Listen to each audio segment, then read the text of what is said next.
Hello bachcho, let's read the question. Angular width of central maximum in front of a diffraction pattern of a slit is measured. The slit is illuminated by light of wavelength 6000 angstrom. When the slit is illuminated by light of another wavelength, the angular width decreases by 30%. Calculate the wavelength of this light. The same decrease in the angular width of central maximum is obtained when the original apparatus is immersed in a liquid. Find the refractive index of the liquid. So, bachcho, here our key concept is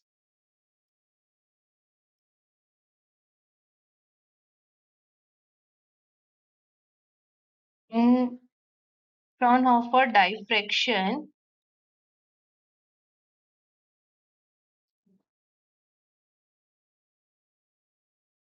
width of central maxima is given by the relation theta naught is equal to 2 lambda by d.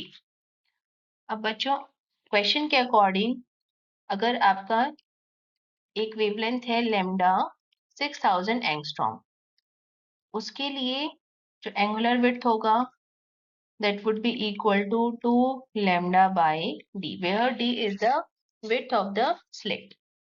Now for another wavelength,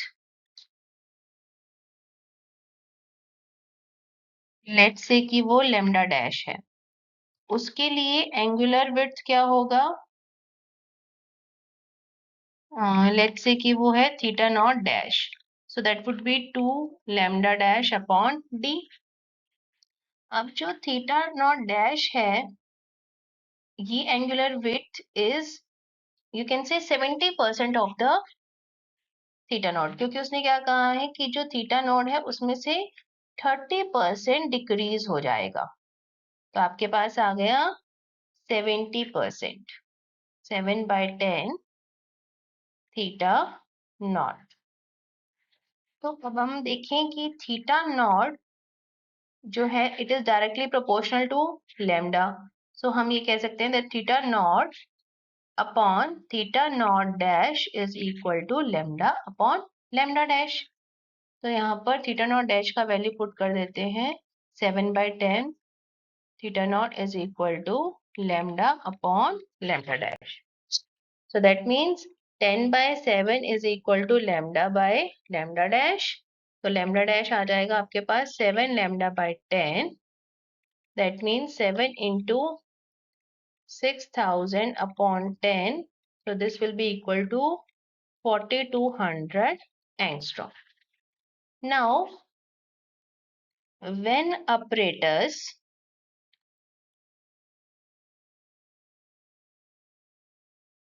is immersed in liquid of refractive index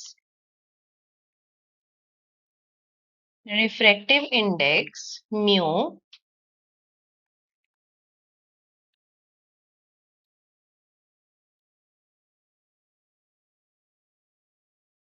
आपके पास जो relation है उसने कहा है कि जब हमने उस अपरेटर्स को एक लिक्विड के अंदर इमर्स किया तो वहां पर भी जो चेंज था एंगुलर विड्थ में वो हमें सेम मिला. दैट मीन्स कि वहां पर अगर पहले वेवलेंथ लैम्डा थी तो बाद में वेवलेंथ हो जाएगी लैम्डा डैश, बिकॉज वहां पर आपका रिफ्रैक्टिव इंडेक्स चेंज हुआ है. So lambda upon lambda dash will be equal to mu. तो यहाँ से हम म्यू की वैल्यू निकाल सकते हैं. Mu is equal to 6000 upon 4200, that is 10/7.